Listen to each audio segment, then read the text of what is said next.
이번 시간에는 182페이지 보십니다.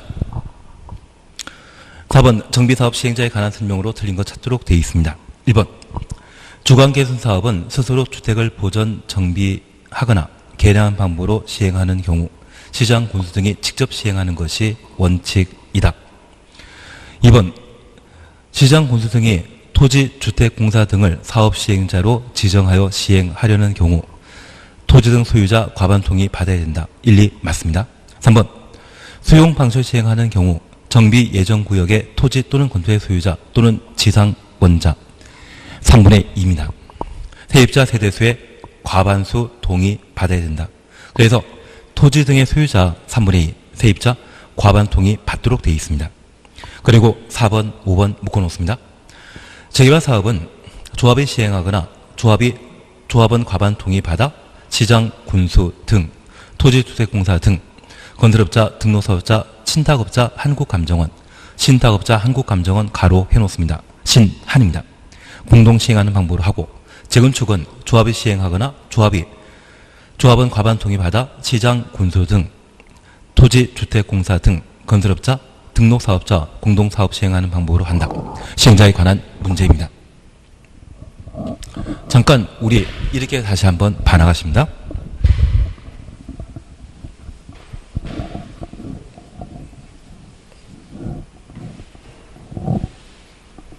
개정된 도정법에 따르게 되면 정비사업은 주거 환경 개선 사업을 시행할 때 사업 시행 방식은 4개였습니다.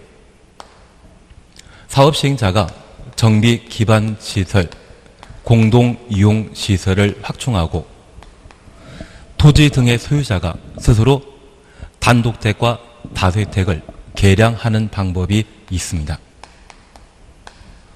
다만 이 지문은 워낙 지문이 길기 때문에 시험에 쉽게 못 나옵니다. 만약 이 방식으로 주관개선 사업 하게 되면 이번에 만들어지는 것은 정비 기반설과 공동 이용 시설이고 이 정비 기반설은 원래 누가 만들어야 된다? 나라에서 시장 군수 등이 만들게 되면 토지 소유자 동의 없이 당연히 만듭니다. 대신 주택공사를 사업 시행자, 지방공사를 사업 시행자로 하고자 하면 이때 토지 등의 소유자 과반수 동의 받아야 됩니다. 얘는 시험에 나온다? 안 나온다? 내기 쉽지 않습니다. 안 나올 겁니다. 그리고 이 방식 외에 3개 수용 방식, 환지 방식, 관리 처분 계획 방식으로 정비 사업을 하게 되면 토지 등의 소유자 3분의 2 이상의 동의와 세입자 과반수 동의 받아 정비 사업을 시행해야 됩니다.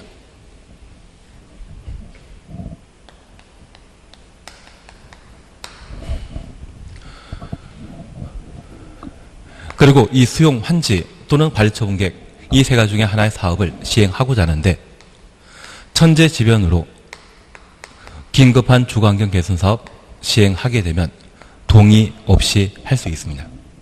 그래서 이 주거환경 개선 사업에 있어서는 첫 번째 사업 시행 방식은 시험 내기가 지문이 길기 때문에 힘들고 수용 환지 관리처분계획 나오면 세입자란 말 봤을 때 세입자 뒤에는 과반수, 세입자 앞에는 3분의 2 이상의 토지 등의 소유자 동의받아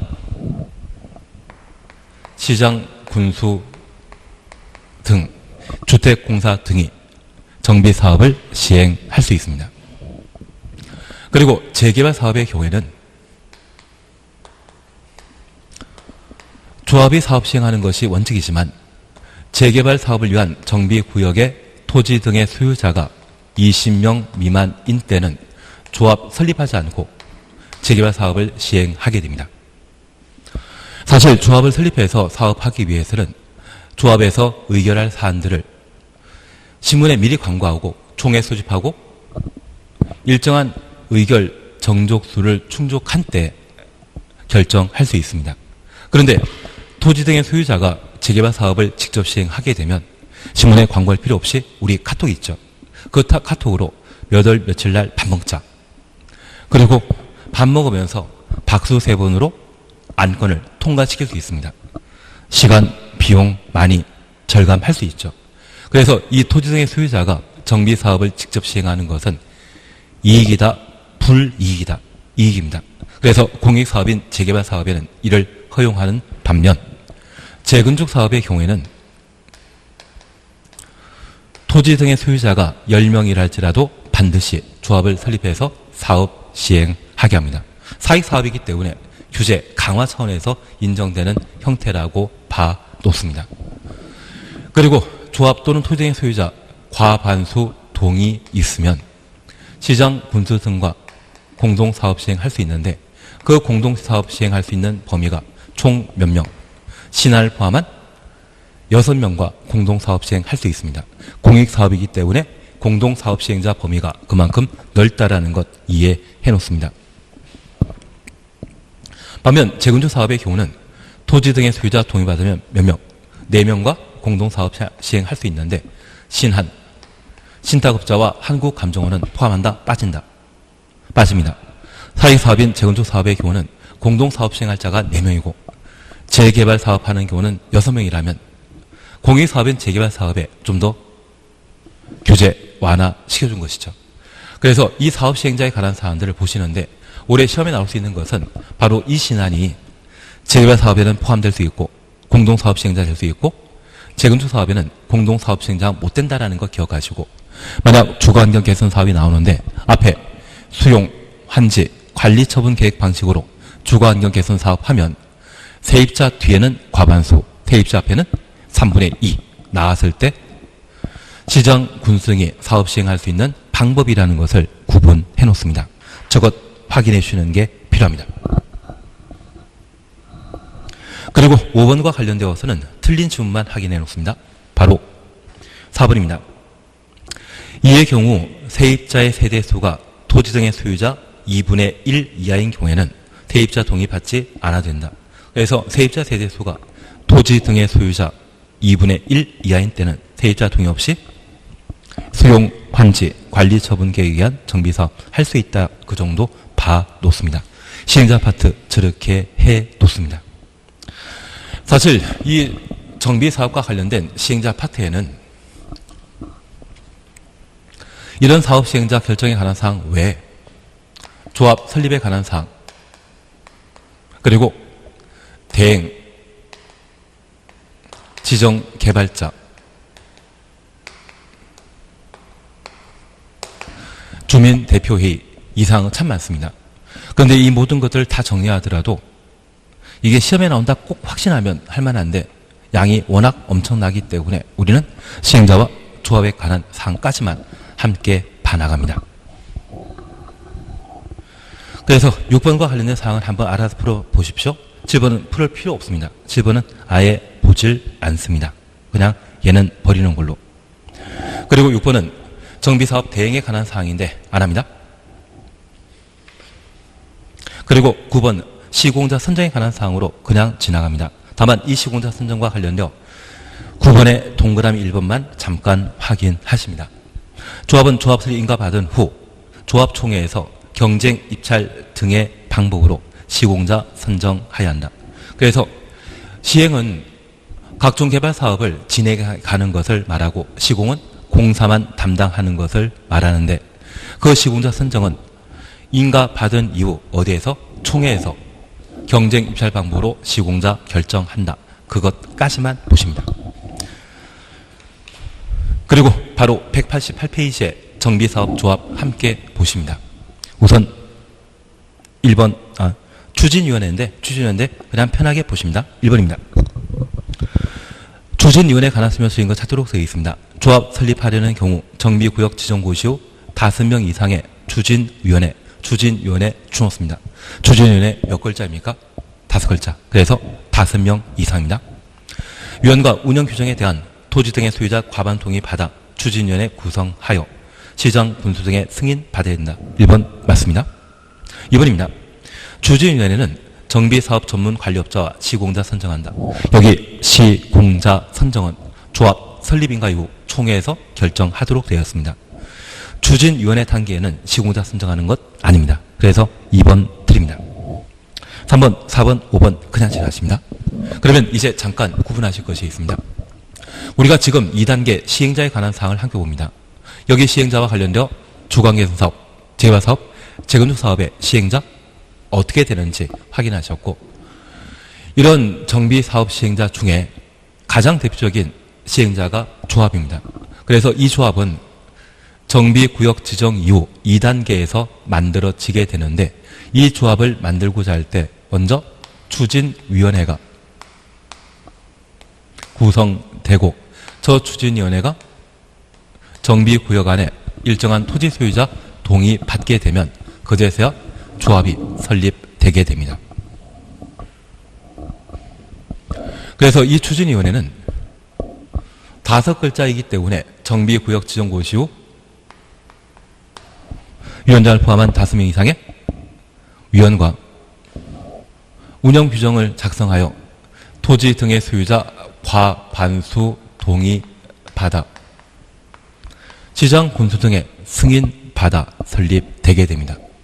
여기 추진위원회와 관련되어서는 그 주된 목적이 조합 설립에 있다라는 것 기억하시고, 조합 설립 위한 토지 등의 소유자 동의 받는 것을 목적으로 하며, 특별히 이 구성과 관련되어 추진위원회 위원장과 감사를 임원으로 두고 있습니다. 임원 중에 이사 없는 것이 추진위원회가 유일한 특징이 되지 않나 싶습니다. 그리고 이러한 추진위원회는 일정한 조합 설립 요건 갖추어 조합 만들어지게 되면 추진위원회에서 이제 조합 시행자로 변경되게 됩니다. 기본적으로 추진위원회는 시행자 2단이다? 아닙니다. 시행자 전 단계라는 것만 구분해 놓습니다. 그래서 2번, 3번 추진위원회와 관련된 사항으로 그냥 한번 풀어보십니다. 다만 3번과 관련되어 추진위원회 업무 아닌 것 찾도록 되어 있는데, 4번 토지의 소유자 동의서 증구할 수 있습니다. 그리고 5번 정비사업비의 조합원별 분담 내역의 결정. 조합원은 조합이 만들어진 이후에 나타날 수 있는 용어입니다. 그래서 조합원별 분담 내역의 결정은 조합 단계에서 이루어지는 것이지 추진위원회에서 하는 것 아니다. 그렇게만 구분해 놓습니다. 4번 함께 보십니다. 정비사업 조합에 관한 설명으로 틀린 것 찾도록 되어 있습니다. 1번 시장 군수 등 주택공사 등 지정개발자 아닌 자가 정비사업 시행하려는 경우 조합 설립해야 한다. 다만 재개발 사업과 관련되어 토지 등의 소유자가 20명 미만의 경우는 조합 설립하지 않고 정비사업 할 수 있죠. 2번 조합 설립 인가하려는 경우 시, 군, 구청장에 인가받아야 된다. 맞습니다. 그리고 4번입니다. 재개발 사업의 추진위원회가 조합 설립하려면 토지 등의 소유자 4분의 3, 면적 3분의 2 이상의 토지 소유자의 동의 받아야 된다. 재개발 조합의 설립 요건은 4, 3, 2, 1이죠. 그래서 4번 틀린 것으로. 5번 재건축 조합과 관련된 조합 설립 요건입니다. 그러면 우리 잠깐 확인하실 것은 이 조합 설립에 관한 사항을 함께 살펴놓습니다.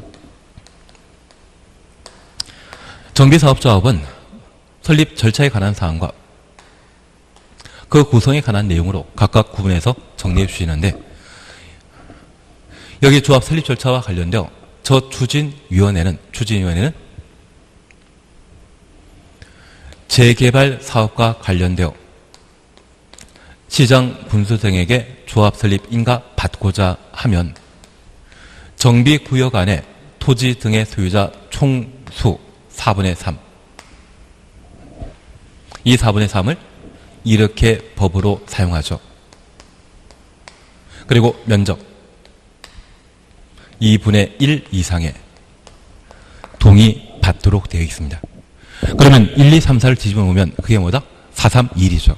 저 4, 3, 2, 1은 재개발조합 설립 요건이고, 이 4, 3, 2, 1을 묻는 질문을 29회 때 출제한 적이 있습니다. 다만 재건축 사업과 관련되어서는 조합 설립 요건이 이보다 강화되어 있다는 것 기억하시고, 저 재건축 사업은 사익사업이기 때문에 규제 강화 차원에서 동의 요건도 높게 책정되어 있습니다. 저 모르죠. 그래서 제가 모른다 생각하고 같이 몰라 상관없습니다.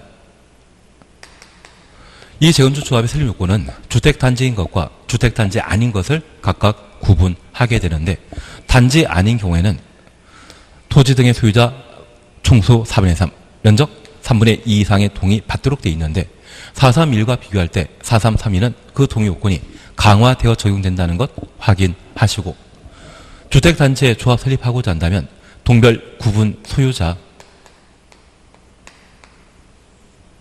과반수 동의와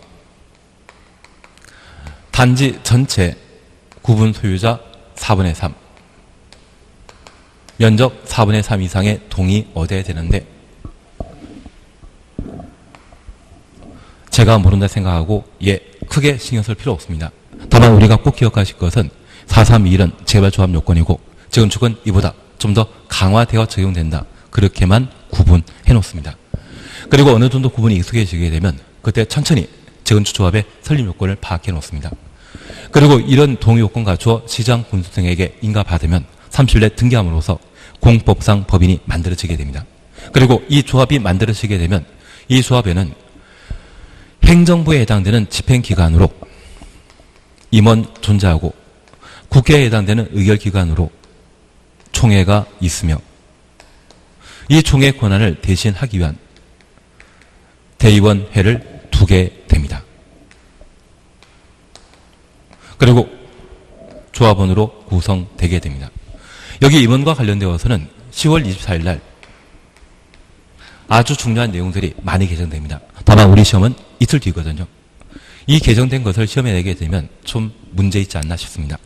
그리고 저는 아직 이틀 전에 시행되기로 하는 것을 시험에 내는 것은 아직 본 적 없는 것 같습니다. 그리고 이 총회 의사결정과 관련되어서는 참 다양합니다. 과반 초석하고 과반 찬성하는 것, 그냥 제적 과반 찬성하는 것, 3분의 2 찬성해야 되는 것, 이걸 일일이 외우는 것은 거의 불가능합니다.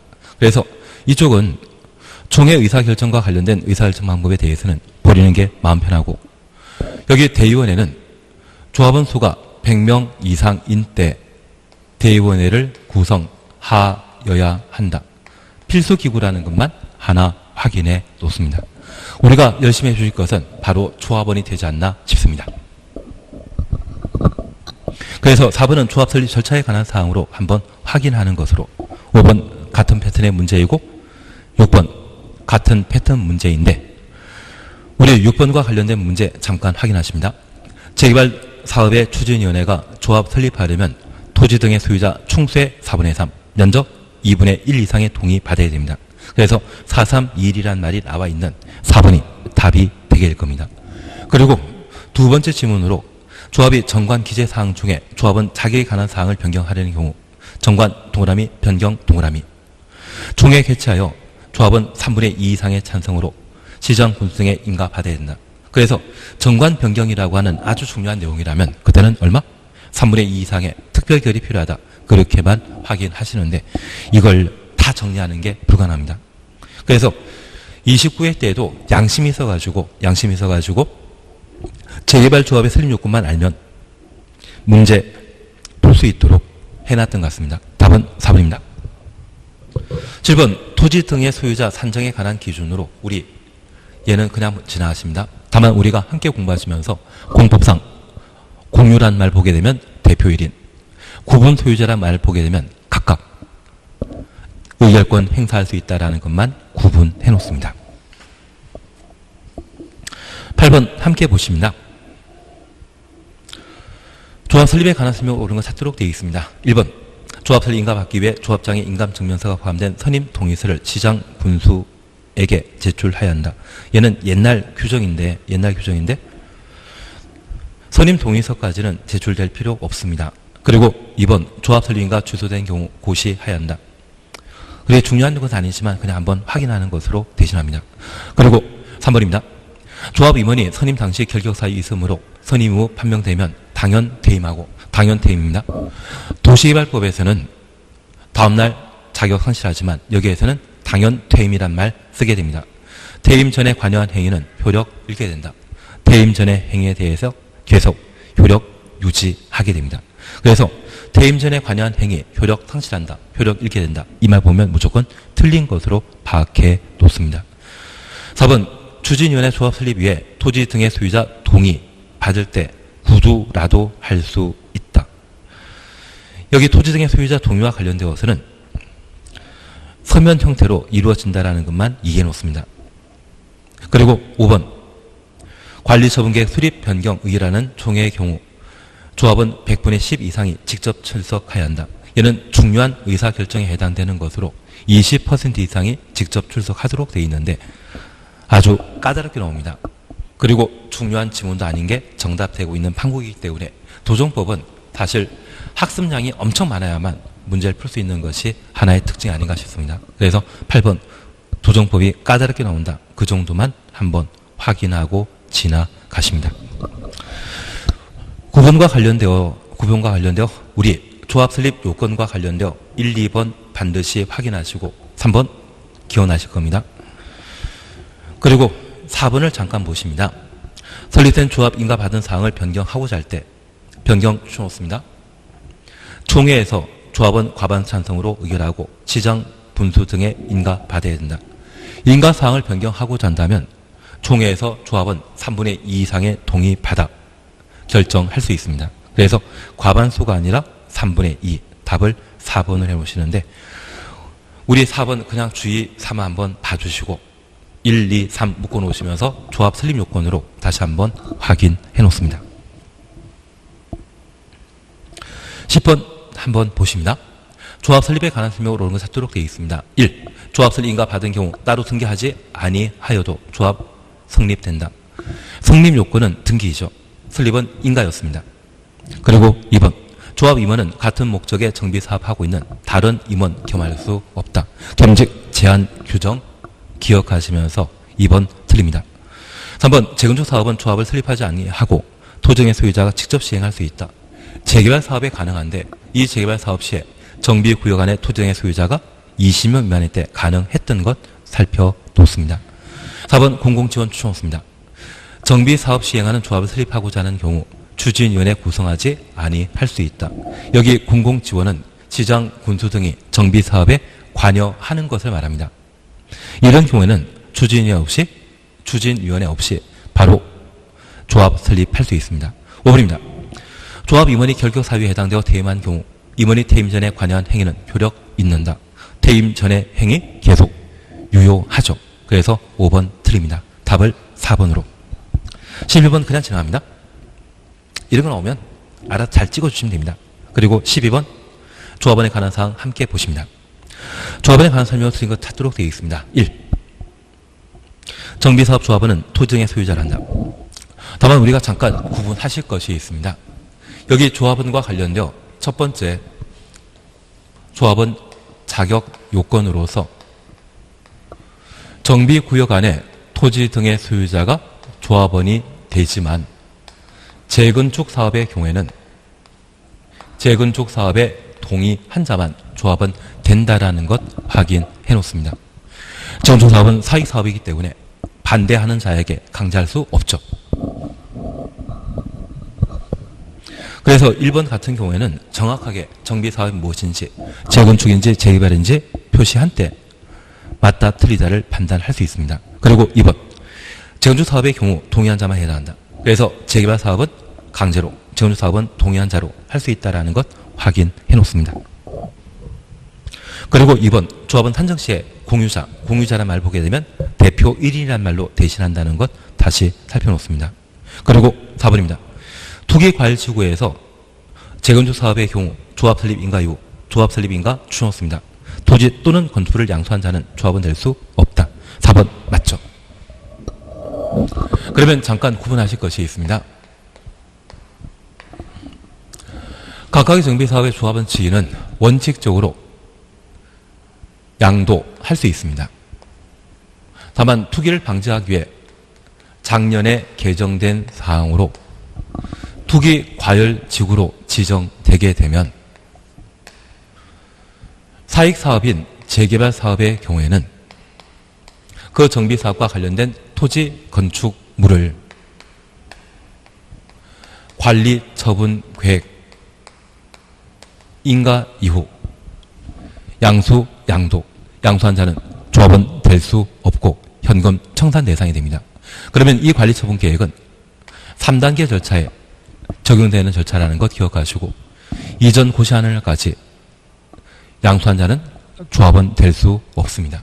반면 투기과열지구에 재건축 사업이 이루어지게 되면 이 재건축 사업은 2단계에 해당되는 것으로서 조합 설립, 인가받은 이후 정비사업과 관련된 토지 건축물을 취득한 자는 조합원 될 수 없다라는 것 확인하십니다.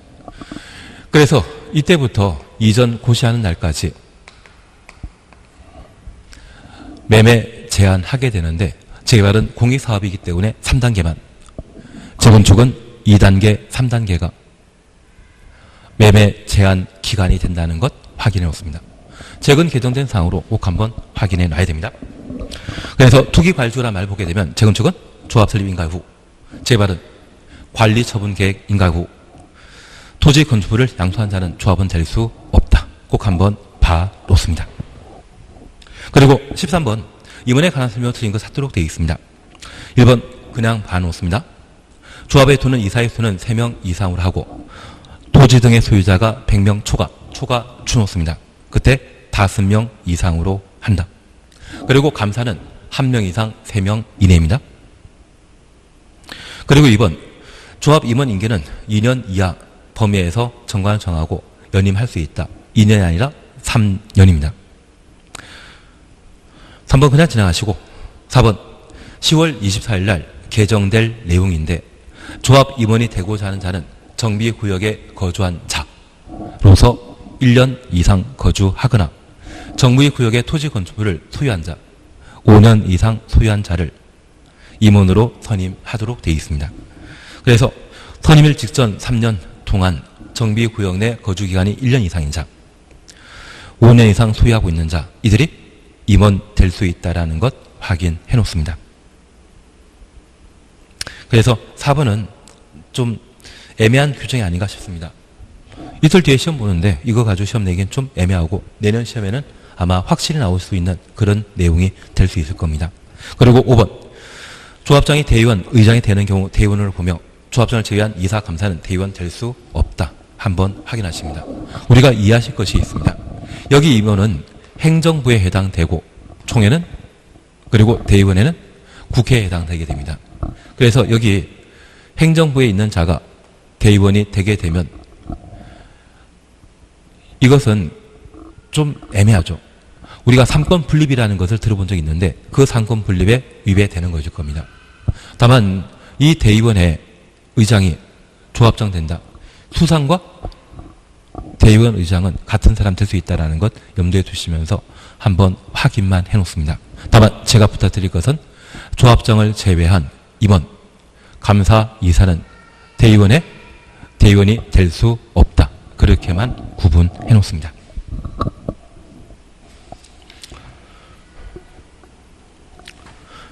(13번) 그렇게 하면 한번 봐놓습니다. 그리고 14번 임원에 관한 이야기인데 한번 이미 풀어보신 걸로 대신 할 수 있을 겁니다. 그리고 15번 잠깐 확인하십니다. 옳은 거 찾도록 되어 있습니다. 바로 2번입니다. 조합장 또는 이사가 자기를 위한 조합과의 계약이나 소송에 대해서는 누가 조합을 대표한다? 감사. 얘는 개발법과 동일한 내용으로 한번 확인해 놓습니다. 그리고 16번 알아서 한번 풀어봐 주시고 총회는 워낙 복잡한 사안입니다. 여기 총회 나온다면 우리는 마음 편하게 찍는다. 그 생각하는 것도 좋은 방법이 될 수 있습니다. 찍는 게 힘드시다 하더라도 잘 찍으면 정답 되지 않습니까? 그래서 이 총회 파트는 그렇게 마무리 짓습니다. 그리고 21번, 22번은 그냥 지나가십니다. 202페이지의 사업시행계획과 관련되어 이 사업시행계획은 정비사업 시행하기 위한 절차가 관계된 사안입니다. 이쪽은 좀 복잡한 편이 있고 이쪽도 좀 애매하지 않나 싶습니다. 다만 최근 개정된 사항으로 임시 거주시설과 임시 상가제도 그리고 재건축 사업과 관련된 매도 청구 제도가 있는데 그중에 임시 거주시설 제공과 관련되어 우리가 잠깐 확인만 할 겁니다. 임시 거주시설 제공하는 것은 정비 사업을 통해 주택이 철거되게 되면 철거되는 주택에 거주하던 소유자, 세입자, 살 집 없죠. 그들에게 임대택 제공하는 것을 임시거주시설 제공이라 하고, 이러한 임시거주시설은 공익사업인 주거환경사업과 재개발 사업에만 인정되게 됩니다. 반면 매도 청구와 관련된 제도가 있는데, 이 매도 청구 제도는 재건축과 관련되어 허용하는 제도라고만 구분해 놓습니다.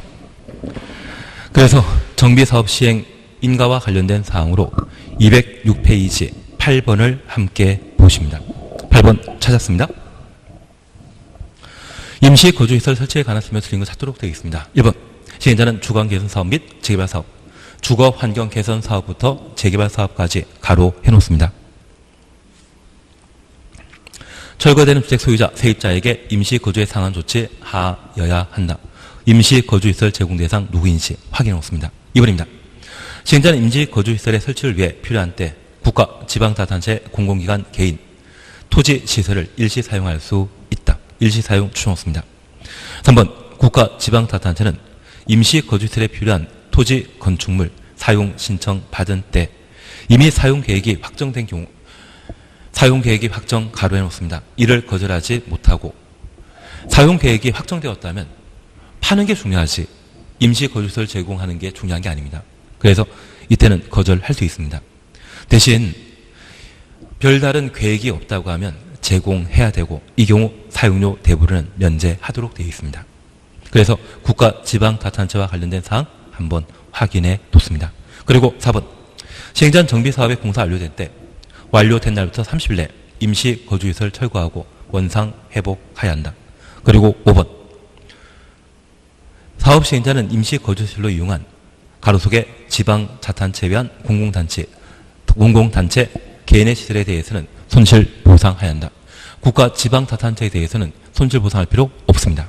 그래서 임시거주시설을 국가, 지방자치단체 제공하게 되면 사용료 면제하고 손실보상 한다, 안 한다? 안 한다. 거기까지 한번 확인해 놓습니다. 9번 제기고 10번 안 합니다.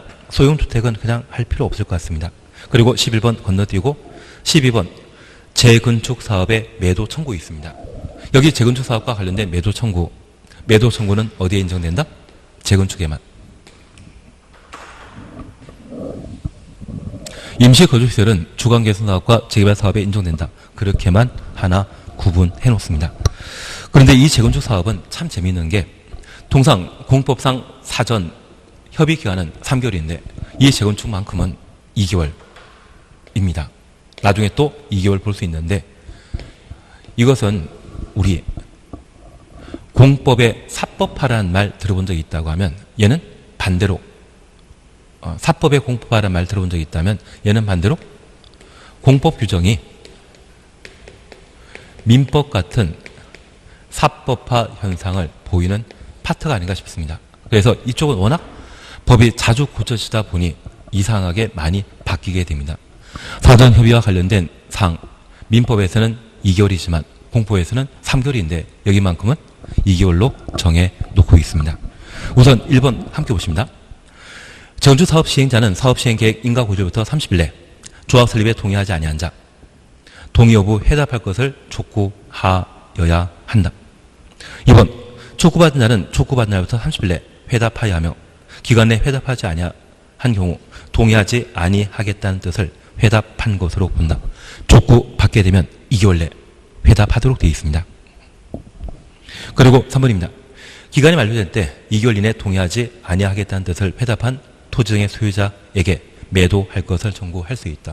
그래서 매도 청구와 관련된 사전 협의 기간 여기에서는 2개월인데 좀 여기 빼고 다른 데는 다 3개월입니다. 이걸 구분하는 게 버거울 수도 있을 겁니다. 도정법은 아주 유별하고 특별한 법이라는 것만 구분해 놓습니다. 도정법 빼고 사전 협의 기간 공법에서는 몇 개월? 3개월로 정해놓고 있다. 그렇게만 봐 놓습니다. 그래서 우리가 꼭 기억하실 것은 재건축 사업과 관련되어서는 무엇 인정한다? 매도 청구. 반면 주거환경개선 사업과 재개발 사업은 철거되는 주택 소유자 세입자를 위해 뭘 제공한다? 임시 거주시설 제공한다. 그렇게만 구분해 놓습니다. 13번 제키십니다. 14번 그냥 지나갑니다. 15번은 정비사업 절차에 관한 사항으로 우리가 충분히 공부하면 쉽게 인식할 수 있지 않나 싶습니다. 그래서 이쪽은 천천히 해나가는 걸로 해놓으시면 됩니다. 그리고 213페이지 관리처분계획 함께 보십니다. 여기 관리처분계획은 개발계획이다, 보상에 관한 계획이다. 보상에 관한 계획이죠. 그래서 사후 현물 보상에 관한 계획을 관리처분계획이라 하고, 이 관리처분계획에 따라 정비사업이 모두 완료되게 되면 공사 완료 고시 절차 이후 이전 고시 절차를 거침으로써 정비사업이 모두 끝나게 됩니다. 그래서 정비구역 해제는 이전 고시 다음날 해제된다, 그렇게 구분하십니다. 얘는 개발계획이다, 보상에 관한 계획이다. 보상에 관한 계획이라는 것 구분하십니다. 최근 개정된 사항이 좀 많은데 우리 1번 그냥 한번 보십니다. 사업시행자는 사업시행계획 인가고시 날부터 60일이 아니라 120일, 120일로 해놓습니다. 분양 대상자별 분담금의 추산액과 분양신청 기간 등을 토지의 소유자에 통지하고 일간신문에 공고해야 한다. 60일 아니라 120일. 분양신청 기간은 30일 이상 60일 이내로 하고, 3번 그냥 보십니다. 4번 꼭 반호해야 됩니다. 투기과열지구 추놓습니다. 정비사업에서 관리처분 계획에 따라 분양 대상자가 된 경우 분양 대상자로 선정되었다면 그 선정일부터 5년 이내는 5년 동일해 놓습니다. 투기과열지구에서 분양 신청할 수 없다. 그러면 정비사업과 관련되어 세개 정비사업의 공통된 사업시행 방식이 바로 관리처분계획이었습니다. 이 관리처분계획은 2단계 마지막이 사업시행 인가고시이죠. 그 사업시행 인가고시 받은 때 120일 이내 분양 신청 기간 등을 토지 등의 소유자에 통지하고 일간신문에 공고하도록 되어 있습니다. 분양신청 기간은 저 분양신청 기간 통지한 때 그날부터 30일 이상 60일 이내로 정하고, 이때 새로 만들어지는 아파트의 분양 가격과 내가 현재 가지고 있는 아파트의 가격을 평가해서 추가 부담금이 부담스러운 경우가 있고 아주 만족하는 경우가 있습니다. 그래서 저 기간 중에 사후 현물 보상 받겠다는 분은 분양 신청할 것이고, 추가 부담금이 내야 될 돈이 많다고 하면 분양 신청 안 하게 됩니다. 이들은 현금 청산 대상이고, 이들은 사후 현물 보상 관리처분계획 대상이 되게 됩니다. 그러면 이 관리처분계획 작성하고자 한다면 저 분양 신청이 모두 끝난 때 분양 신청한 자 쭉 모읍니다. 그래서 종전에 100세대 아파트 단지가 있었는데 그 100세대 아파트 단지 중에 90세대가 분양 신청하게 되면 다들 가격 많이 올라갈 수 있는 노얄층 원하겠죠. 원하는 만큼 공부할 수 없다고 하면 제비 뽑기를 하게 됩니다. 그래서 A라는 사람이 30평 아파트를 분양받기로 했고 B라는 사람이 20평 아파트를 분양받기로 했다면 그 동호 모두 적어놓은 서류를 만들게 되는데 그게 관리처분계획입니다. 이 관리처분계획에 반영되게 되면 사후현물보상 받는 것이고, 신청 안 했다면 청산 대상이죠. 이러한 청산은 저 관리처분계획 인가 고시하게 되면 그 다음 날부터 90일 이내 청산과 관련된 협의 절차를 진행하도록 되어 있습니다. 그래서 이러한 부분만 잠깐 확인해 놓습니다. 그리고 두 번째 우리 봐주실 것이 있습니다. 이렇게 분양신청 해야 되는데 이번에 분양신청 대상자가 투기과열지구에서 분양신청하고자 하는 소급하여 과거 5년 사이에 이 정비사업과 관련된 아파트를 분양받은 경우가 있다면 이번은 분양신청하지 못하도록 제한합니다. 저 투기과열지구는 투기를 방지할 목적으로 분양신청 자격 제한과 관련되어 한번 투기과열지구에서 관리처분계획으로 분양받은 자는 몇 년? 5년 이내는 다시 분양 측정할 수 없다. 그런 제한 규정을 따로 마련하고 있습니다. 그래서 투기과일주가 관련된 최근 개정상 꼭 한번 봐놓습니다. 투기과일주의 분양 대상자 선정된 자는 그 선정일부터 몇 년? 5년 이내는 다시 분양받을 수 없다라는 것 확인해 놓습니다. 그래서 우리 꼭 봐주실 것이 4번, 5번 꼭 한번 눈에 익혀놓습니다. 5번은 분양증 하지 않은 자와 관리처분계획 인가고시된 다음날 추놓습니다. 90일 내 손실보상에 대한 협의한다. 확인만 해놓습니다. 2번 그냥 지나십니다. 3번은 아마 푸실 수 있을 겁니다. 옳지 않은 찾도록 되어 있는데 답은 3번입니다.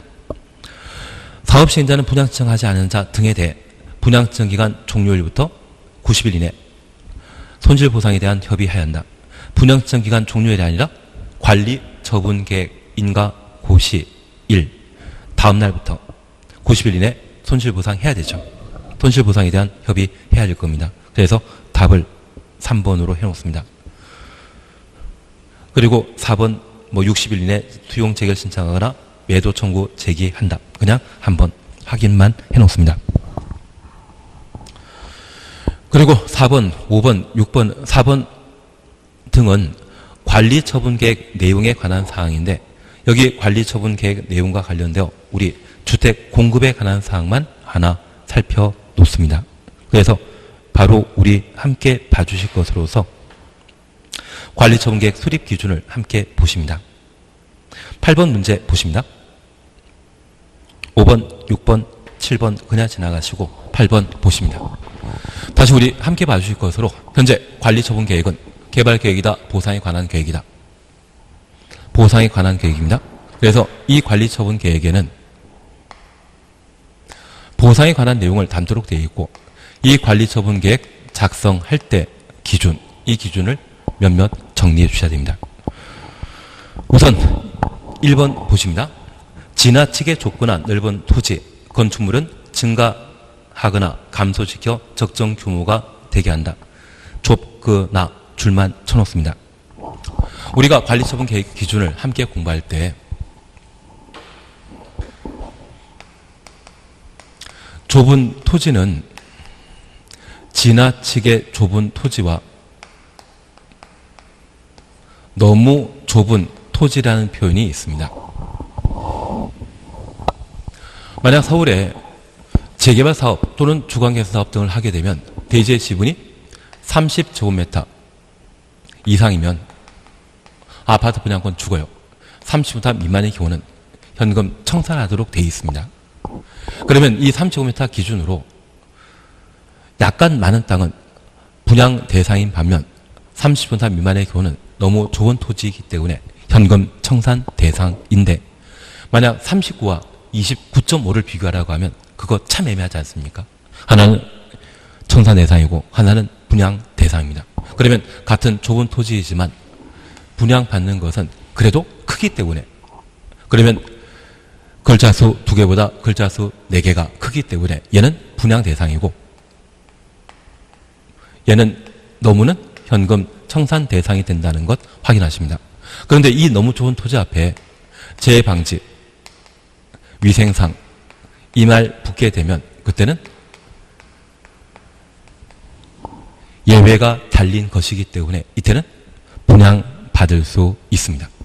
그리고 두 번째 우리 봐줄 것은 정비구역 지정 이후 분할된 토지라고 하면 이것은 지분 쪼개기 한 것이거든요. 그것은 현금 청산 대상이 된다. 그렇게만 구분해 놓습니다. 그래서 지나치게 좁은 이 말 보게 되면 분양받을 수 있죠. 2번입니다. 분양 설계에 관한 계획은 사업 시행 인가 고시를 기준으로 수립한다. 분양 설계에 관한 계획은 관리 처분 계획, 분양증 기간 만료되는 날을 기준으로 수립합니다. 그래서 우리 이해하실 것은 분양증 다 끝나고 나면 조합원이 원하는 아파트를 모두 공부할 수 없지 않습니까? 그래서 재입 복귀하게 됩니다. 그럴 때 A가 30평 아파트를 뽑았고 이분이 101동 302로 뽑았다고 하면 3년 뒤에 정비사업 끝나고 공급하는 주택은 101동 301호 30평입니다. 그리고 B가 20평 아파트를 뽑았다고 하면 B에게는 20평 아파트 주도록 되어 있습니다. 동호와 평형을 일일이 적어 놓은 게 있다면 그게 뭐다? 분양 설계. 그 분양 설계가 미래 소유권 이전하기 위한 계획을 말하게 됩니다. 그 계획은 분양 신청 기간이 끝나는 때, 만료하는 때 수립할 수 있습니다. 사업시행 계획 인가 고실날 수립한다. 이 말 나오면 바로 틀립니다. 그리고 3번. 1세대 또는 1인 하나 이상의 주택을 소유한 경우는 주택 하나 공급하도록 되어 있고 2인 이상의 주택 하나를 가지거나 1토지를 공유한 경우에는 주택 하나만 공급한다. 그래서 1인 1주택 공급을 원칙으로 합니다. 그리고 4번입니다.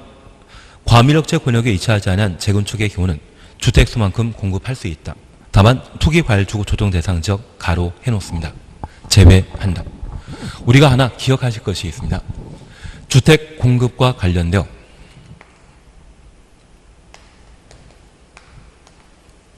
재개발 사업이나 주거 개선 사업의 경우는 1인 1주택 공급하는 것이 원칙입니다.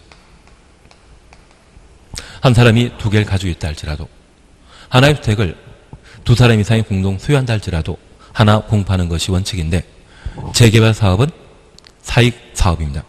재건축 사업은 사익 사업입니다. 그래서 이 재건축 사업은 수도권의 서울을 과밀 억제 권역이라 하고 이 과밀 억제 권역 안에 재건축 사업하게 되면 그래도 사익 사업이기 때문에 3주택을 공급합니다. 그래서 한 아파트 단지에 아파트 10개 가지고 있는 분이 있다면 재건축하게 되면 서울에서는 주택 3개 분양권 준다는 이야기입니다. 그런데 이 과밀억제 권역이 아닌 곳이라면 과밀억제 권역 아닌 곳이라면 소유한 주택 수만큼 공급받을 수 있습니다. 그래서 대전이나 광주, 부산에서는 10개 아파트를 가지고 있다면 아파트 분양권 10개 받을 수 있습니다. 그런데 예외가 있습니다. 해당 지역이 투기 과열 지구이거나 조정 대상 지역의 경우에는 재건축 사업이라 할지라도 투기를 방지할 목적으로 주택 공급 물량은 딱 하나입니다. 그래서 1주택 공급한다. 그렇게만 구분해 놓습니다. 그래서 4번 최근 개정된 사항으로 투기 과열 지구 조정 대상 지역은 제외한다. 이 말은 1주택을 공급한다. 그런 의미입니다. 3번 과밀억제 권역에 투기 과열 지구 조정 대상 지역에 위치하지 아니한 재건축 사업의 경우는 3주택 공급할 수 있다. 그래서 4번, 5번 묶어 놓으시는데 다른 거 다 버리고 투기 과열 지구 조정 대상 지역 나오면 재건축 사업이라 할지라도 1인 1주택만 공급한다. 그렇게 구분하십니다. 9번은 충분히 한번 풀어보실 수 있을 겁니다. 그리고 10번 지나가십니다. 10번은 그냥 지나가십니다. 11번 지나가십니다.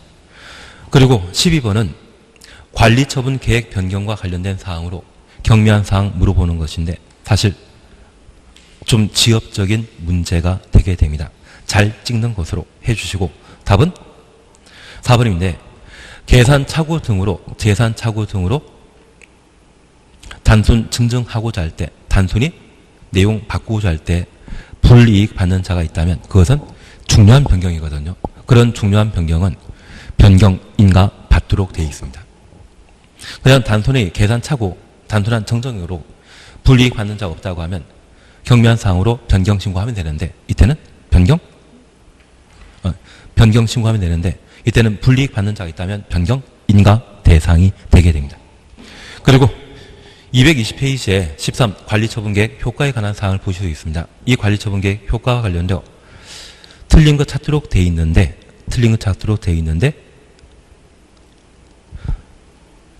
우리 1번, 2번만 잠깐 살펴놓습니다. 1번, 2번만 잠깐 살펴봅니다. 시행자는 관리처분계획 인가받은 후 기존 건축을 철거해야 한다.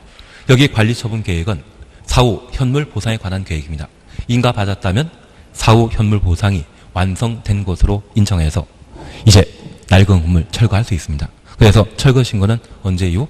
관리처분계획 인가 이후 철거할 수 있다. 그렇게 이해해 놓습니다. 그리고 2번입니다.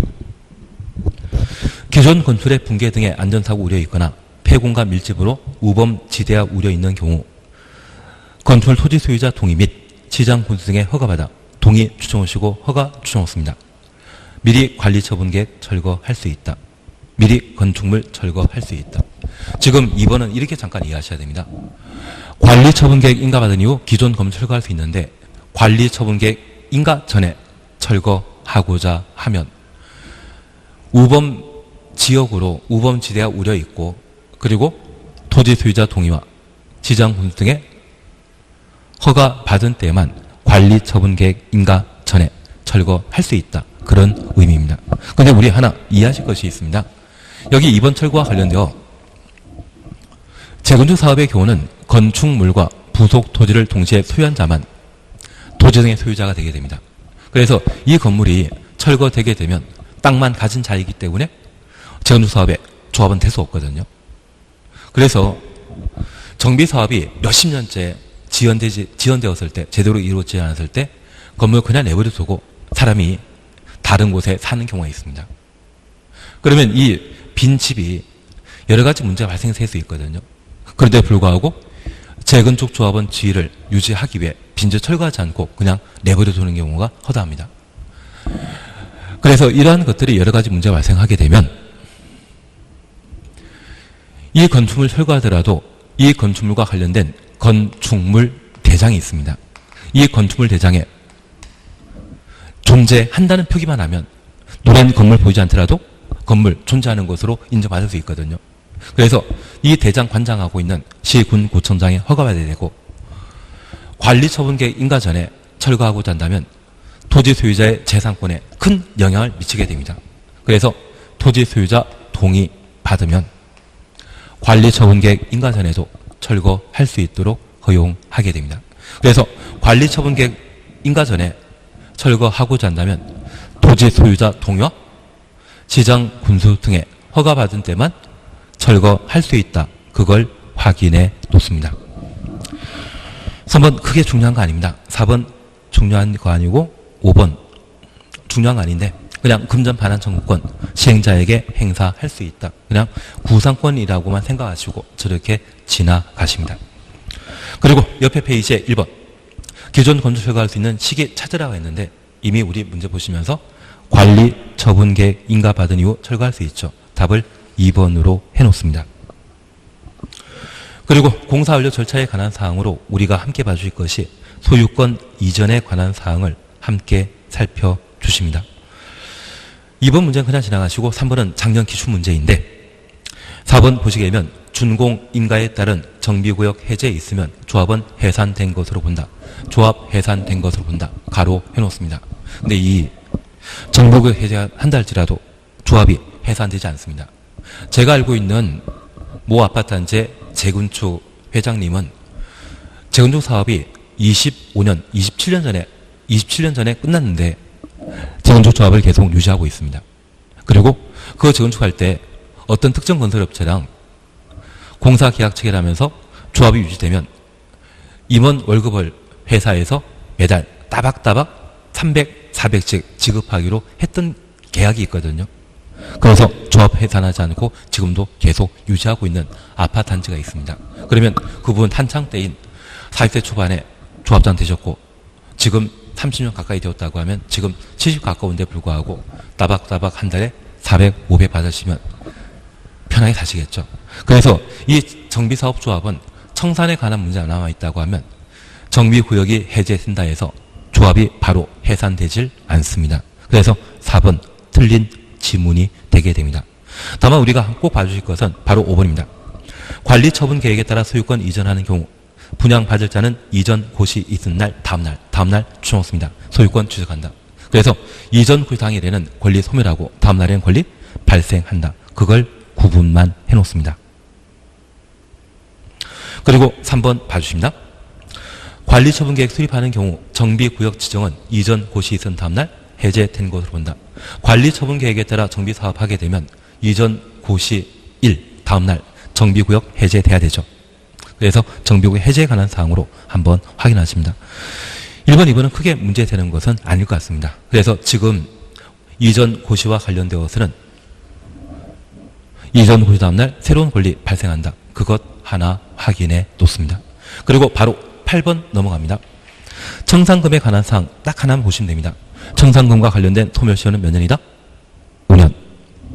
이전 고의 다음 날부터 5년간 행사하지 않으면 소멸한다. 그 말 기억나셔야 됩니다.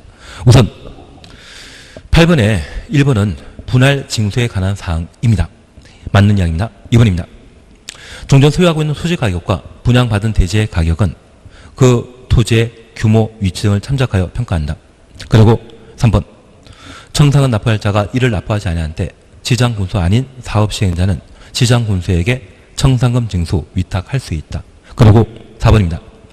청산금 징수할 권리는 이전 고시 1부터 5년간 이를 행사하지 않으면 소멸한다. 이전 고시 다음 날부터 5년이죠. 그래서 다음 날 빠졌습니다. 그리고 5번. 저당권이라는 말 볼 수 있는데 이 저당권은 물상대입 가능한 권리를 저당권이라 표현합니다. 그래서 저당권, 물상대입이라 생각하시고 저당권 설정한 건축물 등이 새로 분양받지 않고 청산금 받기로 했다면 저 청산금 지급하기 전에 압류 절차 거쳐 저당권 행사할 수 있다. 그렇게 봐놓습니다. 그래서 청산금과 관련되어서는 소멸시효기간 5년이라는 것만 제대로 확인해 놓으시면 됩니다. 9번, 10번은 좀 지나친 문제도 있고 대신 9번 정도는 아마 풀지 않을까 싶습니다. 보칙에 관한 사항은 그냥 지나가십니다.